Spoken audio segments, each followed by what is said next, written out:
Life sometimes feels like one problem after another. Big ones, small ones. And when that happens, we all ask, why me? But what if you stopped for a moment? What if you asked yourself, what now? What can I make out of this? Because every problem, every hurt, every time you fail, is just a new door waiting to open. It's easy to enjoy life when everything is going well.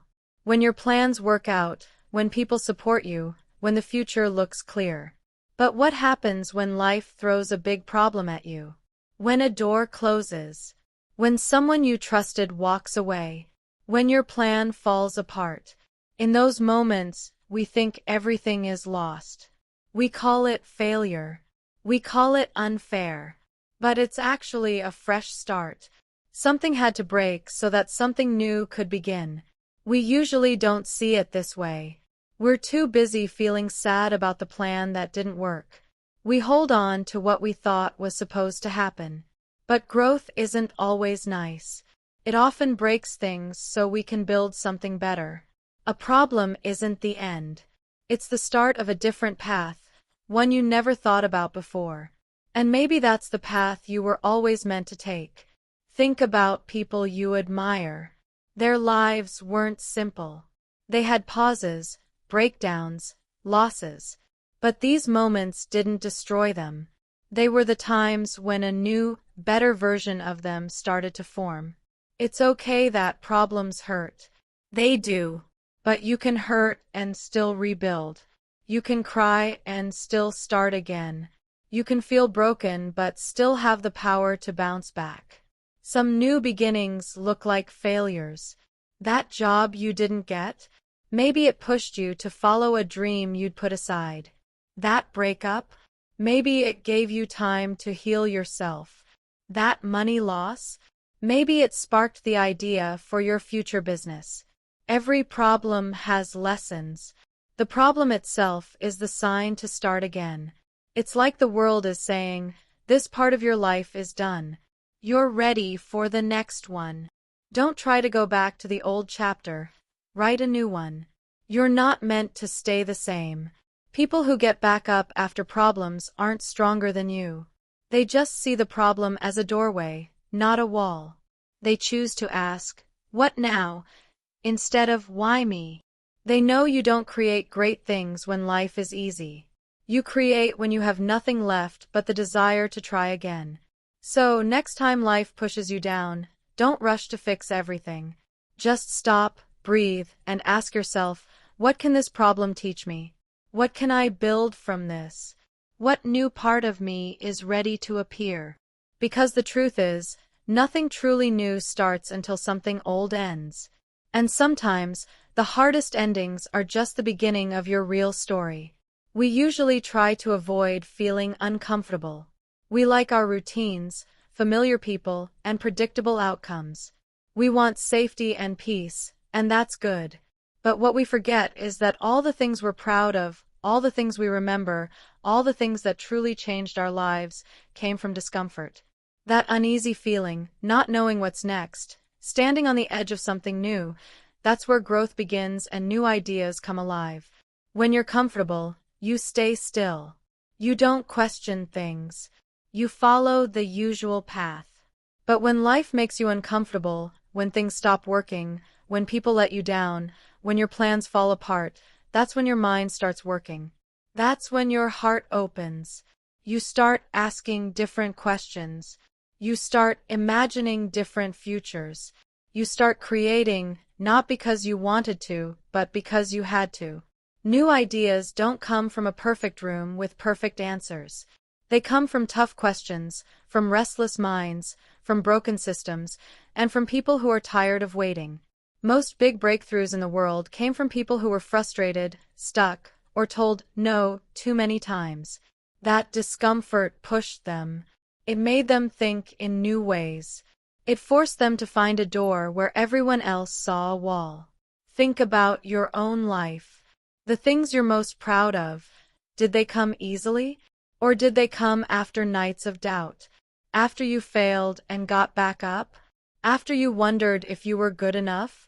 That discomfort, that ache in your chest, that tight feeling in your stomach, that wasn't weakness. That was something new and powerful trying to be born inside you. We're taught to chase success, but no one tells us that success often hides behind discomfort. It's in the hard talks you don't want to have. It's in the new skill you're scared to learn. It's in the decision you keep putting off because it frightens you. But until you step into discomfort, you'll keep going in circles. You'll repeat the same day with a different date. Discomfort is not your enemy. It's an invitation. It's life telling you it's time for your next chapter. And the longer you avoid it, the longer you delay your own growth. Growth doesn't ask for your permission. It demands that you let go and trust the process, even when you don't understand it. The most creative people aren't fearless. They just learn to be okay with discomfort. They stopped waiting for the perfect moment. They chose to show up when it was awkward, new, and uncomfortable. And that made all the difference. You can't create something new if you always stick to what's safe. You can't move forward if you keep looking back. Sometimes discomfort is just a sign that you're alive, that you're trying, that you're about to become a new version of yourself. You don't have to be ready. You just have to be willing to stay in the unknown long enough for something strong to appear. Pain is something we all run from. We hide it, get busy, pretend we're fine, move on too fast, or bury it deep. But pain doesn't disappear just because we ignore it. It waits. It stays. And if we pay attention, it can turn into something else. Pain has a strange way of clearing away noise, burning off what's not important, and leaving only what truly matters. It strips you bare, but it also makes you sharper. In the middle of that sharp, uncomfortable ache, there's a chance to rethink who you are and what you can do. We're told pain is a weakness, that it should be hidden and solved quickly. But some pain isn't meant to be solved. It's meant to be felt. It's meant to stay with you until it shows you what needs to change. Because pain is honest. It doesn't lie. It points to what's broken, what's missing, what you've been avoiding. It forces you to stop pretending. It forces you to look at your life without hiding anything. Sometimes pain is the only thing strong enough to break a bad cycle. Maybe you were doing the same thing every day, living a life too small for your spirit, accepting less than you deserved. Then the pain came. Maybe it was a loss. Maybe it was someone letting you down. Maybe it was just slowly realizing something was wrong. And suddenly, you couldn't pretend anymore. Suddenly, you had to ask yourself, what do I really want? Who am I really trying to become? What needs to end so that something better can begin? This isn't about saying pain is good or easy. It's not. Some pain leaves scars. Some pain changes your whole view of the world. But even then, it offers you something. A new way of seeing, a new path forward, a new depth. You start to notice things you never did before. You start to care differently. You start to create from a place that isn't just about success, but about truth. People who have gone through pain don't speak the same way. They don't dream the same way. Their words carry more weight because they've felt unseen. Their ideas have more power because they come from surviving, healing, and rebuilding. Pain lets you access a part of yourself that joy alone can't reach. When you're in pain, your imagination becomes your lifeline. You start to picture something better because staying stuck is no longer an option. And in that act of imagining, a new version of you starts to form.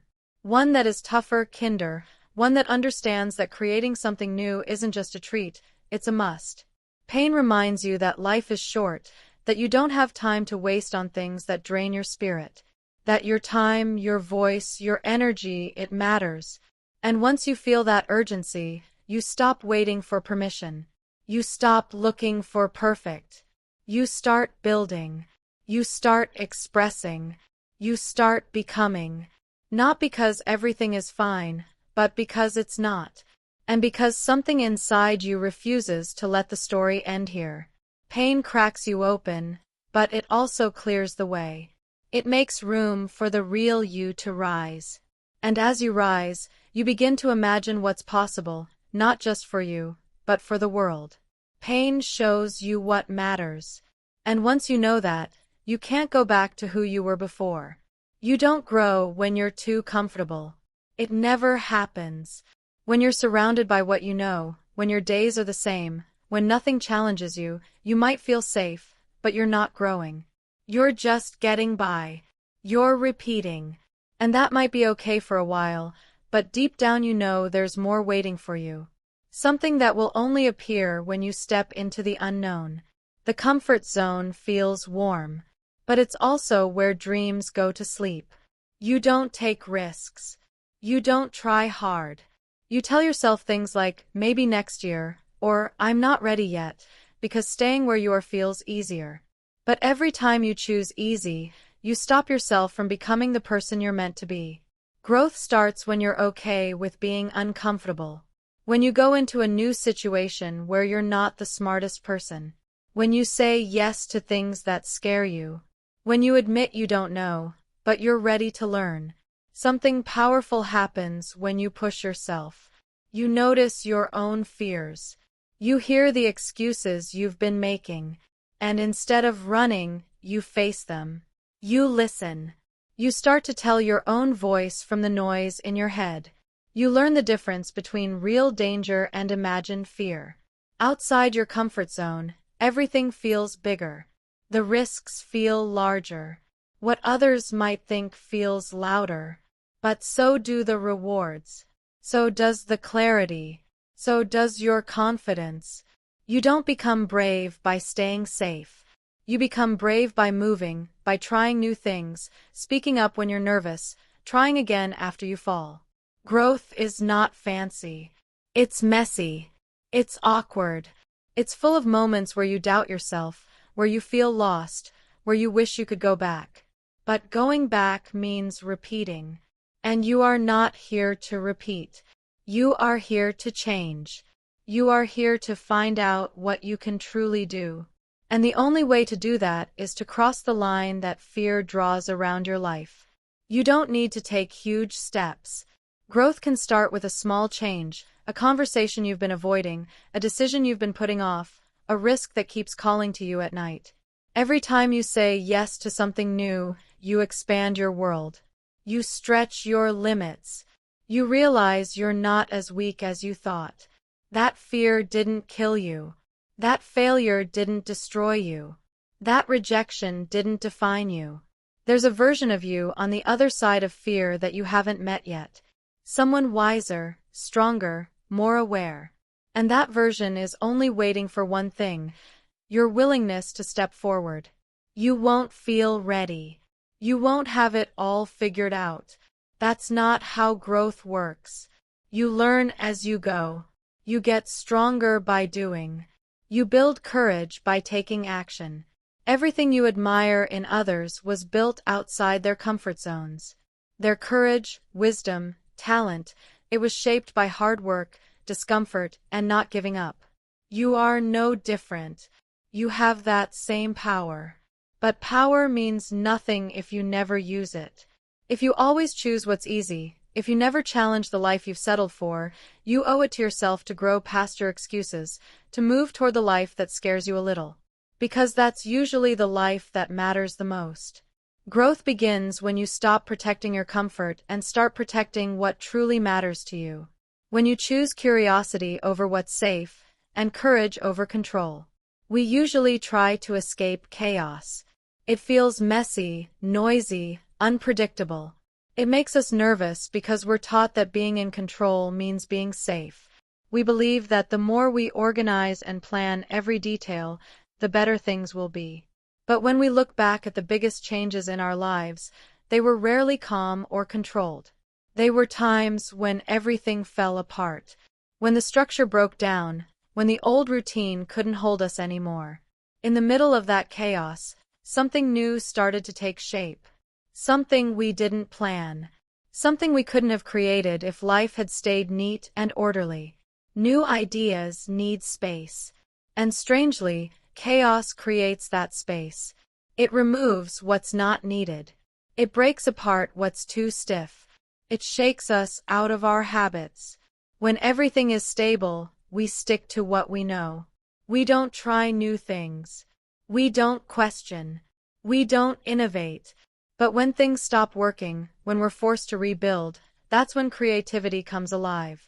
The rules are broken. Expectations are gone.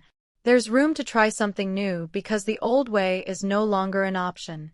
People often wait for perfect conditions to start something important. They wait until life feels calm, until the path is clear, until the time is right. But creation doesn't wait for peace. It grows in the unknown. It finds energy in urgent times, in tension, in discomfort. Some of the best ideas are born when people feel trapped. When there's no backup plan. When the only way forward is to make something from nothing. Chaos forces you to be honest. You have to decide what really matters, what you're willing to fight for, what you're ready to let go of. In that process, you discover a raw truth that you can't access when everything is smooth. You start to create from a deeper place, not to impress others, but to survive, to express, to rebuild. Something real. That kind of creation has power. It has soul. It touches people because it was born from struggle, not from comfort. When life spins out of control, you learn that control was never the point. You learn to trust yourself more, to listen to your gut, to be flexible, to adapt, to let things happen. Creativity isn't about being perfect. It's about being present. Being present enough to respond with your heart instead of fear. Being present enough to see the chance hiding inside the problem. Being present enough to take the next step even if the path ahead is unclear. Some people avoid chaos their whole lives and wonder why they never built anything meaningful. Others walk straight into the storm, not because they enjoy the struggle, but because they understand what it can create. They're not afraid of messy beginnings. They're not waiting for certainty. They're creating in real time, with real pain, with real passion. And that's why what they build has a big impact. You don't need a perfect plan to start creating. You just need to accept that chaos is part of the process. It's not the enemy of new ideas. It's the spark, the crack, the rich ground where something new can grow. When you stop trying to control everything, you start to find your rhythm in the chaos. You start to trust your own voice more than the noise around you. You start to create, not because it's easy, but because you must. Because something inside you refuses to be silenced by the storm. Because something inside you knows that even in the mess, there is meaning. Even when you fall, you can still fly. Many people spend their lives looking outside themselves for answers. They read more books, take more classes, follow more people, hoping someone will give them the key, the one secret that will unlock their potential and fix everything. But no matter how much they learn, something still feels missing. Because the truth is, the answer they're waiting for isn't out there. It never was. It's inside them, hidden by doubt, fear, and the belief that they're not good enough. The moment you stop looking for outside approval and start listening to your inner voice, everything changes. Inside you is a guide. It might not speak loudly. It might not make sense to others. But it knows. It knows what you're drawn to. It knows what you're meant to build. It knows when something feels wrong, even if everyone says it's right. But most people quiet that guide. They trade its wisdom for approval, for rules, for fitting in. They convince themselves that someone else must know better. But your life is unique. It needs your voice, your vision, your way. You don't need to be perfect to find the answer. You don't need to have everything figured out. You just need to be quiet enough to hear yourself think. Most of the time, we don't lack clarity. We lack courage. The courage to trust our own feelings. The courage to act on our own ideas. The courage to believe that we already have what we need to take the first step. You don't need to be an expert. You need to be honest. Honest about what calls to you. Honest about what's not working anymore. Honest about the truth you're tired of hiding. The answer is often simple. But simple things scare us. It feels too obvious, too personal, too quiet. We're taught that real solutions must be complicated, come with a certificate or a shiny promise. But the real solution feels like peace, like being in line with yourself, like relief. It's the path that asks you to return to who you were before the world told you who to be. Even in your darkest moments, you still carry that solution. Even when you feel lost, it's still there waiting for you to listen. The pain you're feeling might be pointing you toward it. The frustration you can't shake might be trying to guide you. The idea you keep ignoring might be the one thing you're meant to bring into the world. The solution isn't always a plan. Sometimes it's a change in how you see things, a decision to stop waiting and start becoming. When you stop giving your power away and start trusting your own journey, you begin to move differently. You stop waiting for perfect conditions. You stop trying to be like everyone else. You start creating from a place of truth, not comparison. And what you create from that place has depth. It has energy. It has soul because it came from within you. Not from a checklist, but from a deep belief. Every time you doubt yourself, remember that no one has lived your life. No one has felt what you have felt. No one has your special mix of insights, experiences, and vision. You are not behind. You are not broken. You are not waiting for someone else to save you. You are the solution. You are the idea. You are the beginning of something new. You don't need to know how it will all turn out. You just need to begin. You just need to believe that what's inside you is not only good, it's valuable. It's needed. It's enough.